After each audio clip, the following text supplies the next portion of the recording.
Dear learners, আশা করি সকলেই ভালো আছেন। অনেকদিন পর আজকে একটি ক্লাস নেব, যেটি দশম শ্রেণীর শিক্ষার্থীর জন্য, অর্থাৎ এসএসসি পরীক্ষার্থী 2026 সালে। আমরা একটি সেট ফাংশন থেকে অঙ্ক নিয়েছি, যেটি খুবই গুরুত্বপূর্ণ অঙ্ক, যেটি ঢাকা বোর্ড 2024 সালে বিগত সালে এসেছে। এই প্রশ্নটি আজকে আমরা সমাধান করার চেষ্টা করব। এখানে আমরা উদ্দীপক দেখতে পাচ্ছি, ইউ এ সেট এবং সি একটি সেট দেওয়া আছে। আমরা যদি ক প্রশ্নটি খেয়াল করি, কত বলা হয়েছে, function of A equal a³ - 4a² + 5a + 2b হলে বি এর মান নির্ণয় করো যখন ফাংশন অফ -1 = 0 হয়। তাহলে আমরা এই প্রশ্নটির সমাধান যদি করি, প্রথমে আমাদের যে কাজটি করতে হবে সেটা হলো, দেওয়া আছে বলে আমাদের প্রশ্নটি তুলে নিতে হবে। এই অংশটি আমরা এখানে বসাচ্ছি। তাহলে এখানে বসালাম এর জায়গায়, দেন এই জায়গায় এ রয়েছে, এখানে বসালাম। যেহেতু মাইনাস যদি থাকে তাহলে আমরা ব্র্যাকেট দিয়ে বসাবো। এখানে যেহেতু এ রয়েছে, এই জায়গায় আমি বসালাম 5, দেন প্লাস এখানে 2 বসালাম, বি এর মান নেই কিন্তু বি এর মান বসালাম না। দেন আমরা যদি দেখি মাইনাস এর উপর যদি পাওয়ার কিউব থাকে, তাহলে অর্থাৎ আমি যেটা বলি সেটা হচ্ছে মাইনাস চিহ্ন, এটার উপর পাওয়ার সংখ্যা যদি বিজোড় হয়, সংখ্যাটা যদি বিজোড় হয়, আমি আবার রিপিট করছি, মাইনাস এর উপর পাওয়ার সংখ্যা যদি বিজোড় হয়, তাহলে এই মাইনাসটি মাইনাস থেকে যাবে। 1 এর উপর যতই পাওয়ার থাকুক না কেন, 1 পরিবর্তন হবে না, 1ই থাকবে।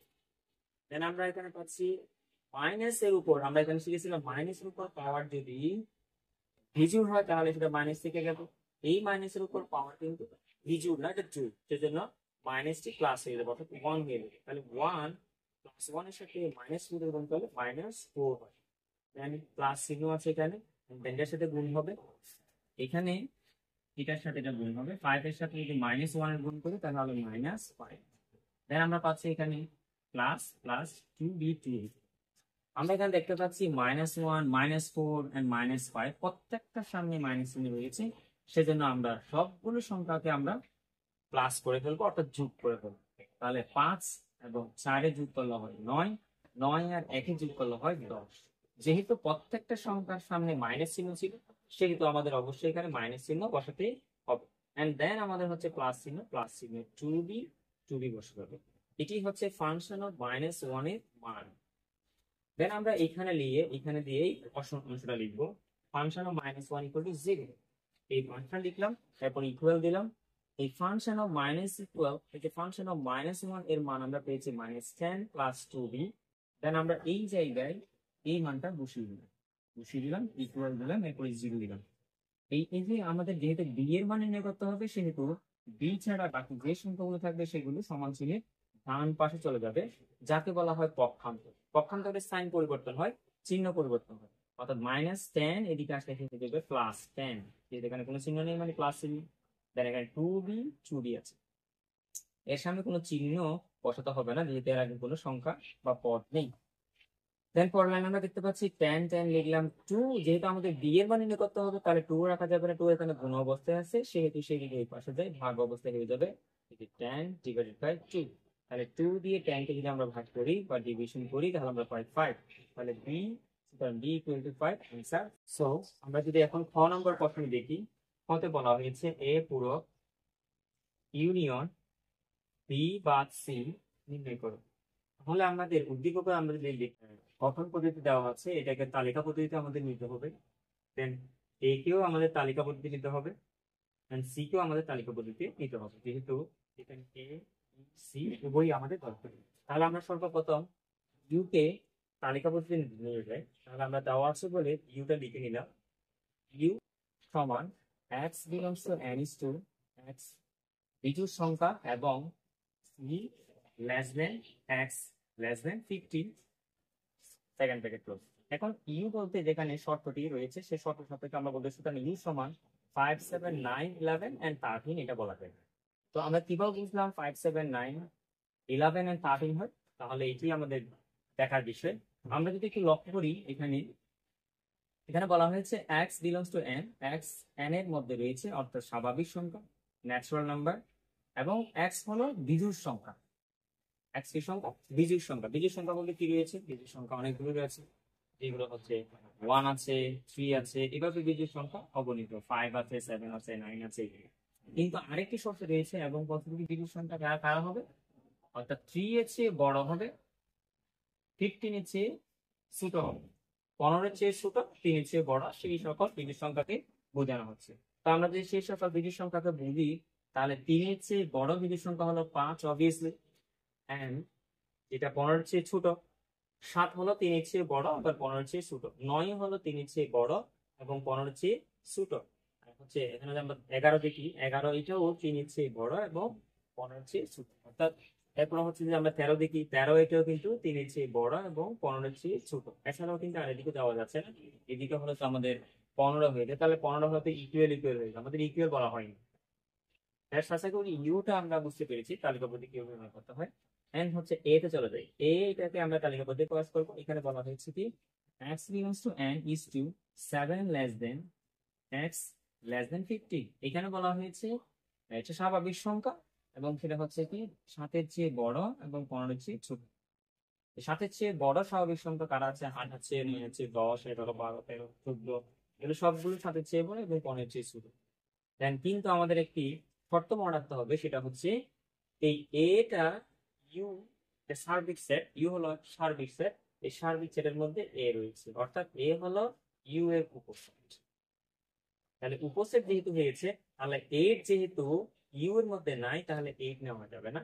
9 যেহেতু আছে, তাহলে 9 লেখা যাবে। তাহলে 7 এর চেয়ে 9 বড়, এই জন্য 9 লিখলাম। এরপর হচ্ছে 9 এর পর 10 স্বাভাবিক সংখ্যা, 10 যেহেতু এখানে ইউ এর মধ্যে নেই, 10 লিখা দরকার, আমরা 10 লিখবো না। দেন হচ্ছে 11, 11 স্বাভাবিক সংখ্যা, 11 এখানে আছে আর 11 12 লিখা যাবে না, যেহেতু 12 এখানে স্বাভাবিক সংখ্যা ইউ এর মধ্যে নেই, সেজন্য আমরা 12 এর পর 13, 13 টা আমরা লিখে ফেলি। তারপর 14, 14 লিখা যাবে না, যেহেতু এখানে ইউ এর মধ্যে 14 টা নেই। অর্থাৎ আমি যে এই উপাদানগুলো লিখবো সেগুলো অবশ্যই ইউ এর মধ্যে থাকতে হবে। শর্তটা হচ্ছে কি এ হচ্ছে ইউ এর উপসেট, সেই কারণে, অর্থাৎ ইউ হলো সার্বিক সেট, সেই ইউতে যতগুলো উপাদান থাকবে তার বাহিরে কোনো এ তে উপাদান থাকতে পারবে না। আশা করি বিষয়টি ক্লিয়ার হয়েছে। বি নম্বরটা অবশ্যই তালিকাবদ্ধ দেওয়া আছে, এটা নিয়ে আমাদের কোনো কাজ নেই। সিটা আমরা যদি খেয়াল করি, সি সেট, তাহলে সি সেট কে বের করতে হবে। এখানে বলা হচ্ছে x belongs to n is to x 3 এর গুণিতক, গুণিতক বলতে 3 এর আমরা যতগুলো 3 কে গুণ করি, মানে 3 একে 3, 3 দিয়ে গুণে 6, 3 তারিখে 9, 3, 3, 5, 15, এইভাবে আমরা গুণ করে করে অবহিত পাবো। কিন্তু এখানে একটা শর্ত দেওয়া আছে, সেটা হলো কি এই গুণিতক গুলো 15 এর চেয়ে ছোট হতে হবে, 15 এর চেয়ে ছোট হতে হবে 3 এর গুণিতক। তাহলে 3 এর গুণিতক হলো 3 আছে, এই 3 কি আমাদের সার্বিক সেটের মধ্যে আছে? নাই, এটা লেখার দরকার নেই। তাহলে 3 একে 2 দিয়ে গুণ করলে 6, 6 কিন্তু আমাদের সার্বিক সেটে নাই, এটা লেখার দরকার নাই। এরপর হচ্ছে 3 তারিখে 9, 9 হলো আমাদের সার্বিক সেটে আছে, আছে, তাহলে এই 9 লেখা যাবে। এরপর হচ্ছে 3, 4, 12, 12 কিন্তু আমাদের সার্বিক সেটে নাই, সেজন্য আমরা এখানে লিখার দরকার নেই। এরপর হচ্ছে 3, 5, 15, 15 তো আমাদের লিখতে পারো না, কারণ এটা নেই। এমন গুণিতের সংখ্যা লিখতে বলছে যেগুলো 15 এর চেয়ে ছোট হবে, সে ধরনের গুণিতের সংখ্যার কথা বলা হয়েছে। তাহলে আমরা আশা করি বুঝতে পেরেছি সি এর আমরা তালিকাবদ্ধ করতে পারি, আমাদের 9টা পেয়ে গেল।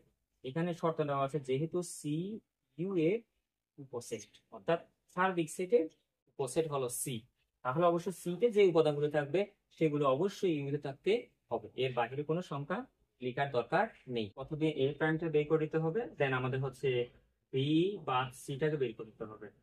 এরপরে আমরা কমপ্লিটলি সম্পূর্ণ একসাথে মানটা নির্ণয় করার চেষ্টা করব। তাহলে আমরা এ প্রাইমটা দেখি। প্রথমে হচ্ছে এ প্রাইম, এ প্রাইমের মানে হচ্ছে ইউ বা এ, অর্থাৎ ইউ থেকে এ কে বাদ দিতে হবে।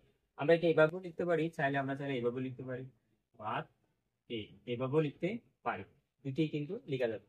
এখন হচ্ছে কি ইউ বা এ, তাহলে ইউ এর মানগুলো আমরা বসিয়ে দিই। ইউ এর মান হচ্ছে 5, 7, 9, 11, 13, এন্ড বাদ বাদ দিলাম।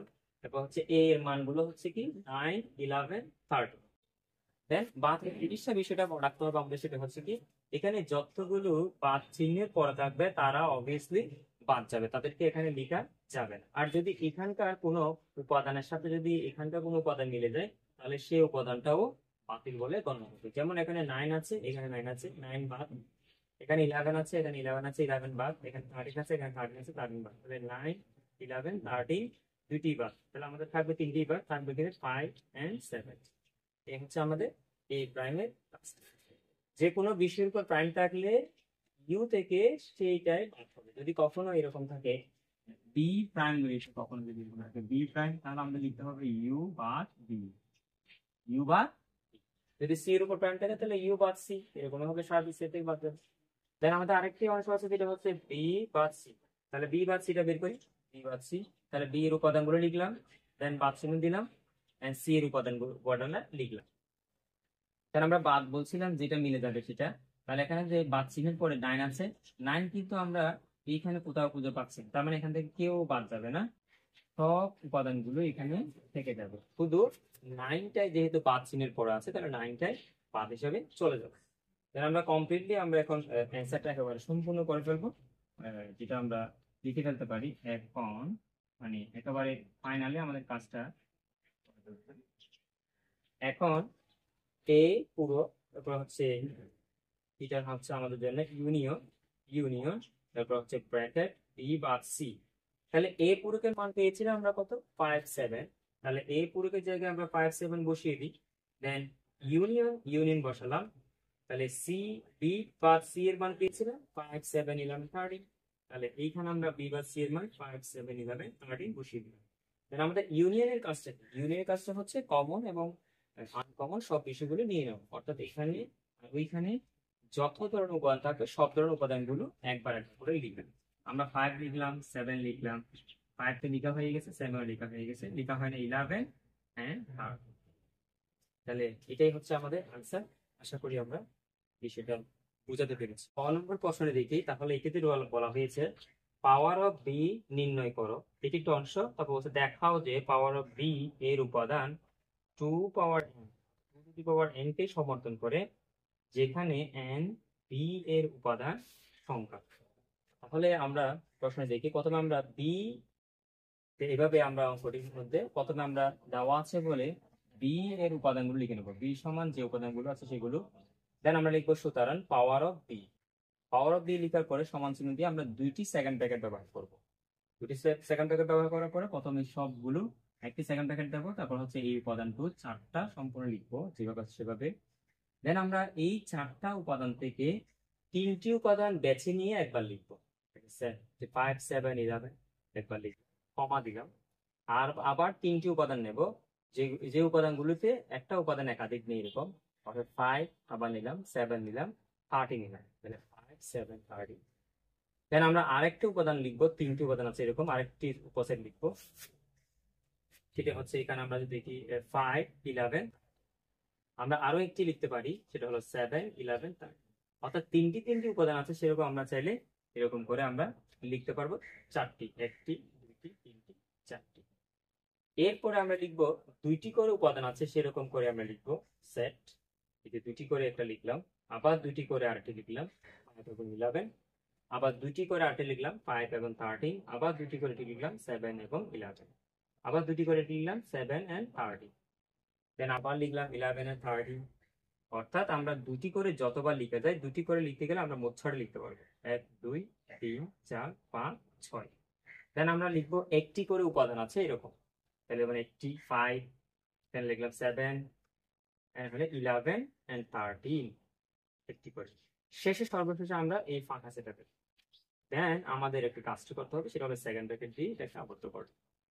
তো আমরা এই অঙ্কগুলো খুবই সহজ এবং খুবই ইম্পর্টেন্ট একটা গুরুত্বপূর্ণ অঙ্ক, খুবই সহজ। এখানে স্টুডেন্টরা যে বিষয়টা ভুল করে সেটি হচ্ছে কমাটা দিতে মিস করে দেয়, এটা ভুল করে দেয়, যার কারণে নাম্বারটা আসে না।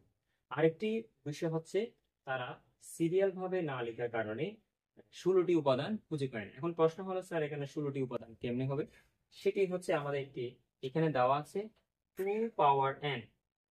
তো আমরা বুঝে নেব 2 পাওয়ার n এটার অর্থ হচ্ছে পাওয়ার 2 এর উপর n, n মানে হচ্ছে বি, বি এর যতগুলো উপাদান থাকবে সেগুলোকে আমরা n দ্বারা প্রকাশ করব। তাহলে বি উপাদান আছে কয়টি, অবশ্যই 4টি, তাহলে আমরা করলে এটা 16। তার মানে পাওয়ার অফ বি তে উপাদান হবে 16। দেন আমরা 16টি কাউন্ট করে দেখবো, 1 2 3 4 5 6 7 8 9 10 11 12 13 14 15 and 16। আশা করি বুঝতে পেরেছি। দেন আমাদের এখানে কাজ হচ্ছে, এখানে বি এর উপাদান সংখ্যা, এটাকে বি এর উপাদান সংখ্যা n দ্বারা প্রকাশ করা হয়, বি এর উপাদান সংখ্যা n সমান 4, অর্থাৎ বি তে আমরা অবশ্যই 4টি উপাদান পাচ্ছি, এই জন্য 4 দিয়েছি। 4। তো তাহলে আমরা বলতে পারি সুতরাং পাওয়ার অফ বি এর উপাদান সংখ্যা, পাওয়ার অফ বি তে আমরা উপাদান পেয়েছিলাম কয়টি? আমরা দেখেছিলাম 16টি। দেন আমরা ইকুয়াল 16 লিখেছি। তো 16 কে আমরা চাইলে অবশ্যই এভাবে লিখতে পারি 2, যেহেতু এখানে 2 আছে, এরপর হচ্ছে n পাওয়ারটা এখানে বসিয়ে দিলে হয়ে যায় 2 টু দি পাওয়ার 4 হলে 16 হয়। দেন আমরা লিখতে পারি ইকুয়াল 2 লিখতে পারি, এই 4 এর জায়গায় চাইলে আমরা n লিখতে পারি, যেহেতু n সমান 4 উপরে। তো আমরা শেষে বলবো অতএব পাওয়ার অফ বি এর উপাদান সংখ্যা 2 টু দ্য পাওয়ার n কে সমর্থন করে সেটি দেখানো হবে। That's it. আশা করি অঙ্কটি বুঝতে পেরেছি। তো ক্লাসটি কেমন লেগেছে অবশ্যই জানাতে মিস করবে না। তো পরবর্তী ক্লাসের আমন্ত্রণ জানিয়ে আজকের মতো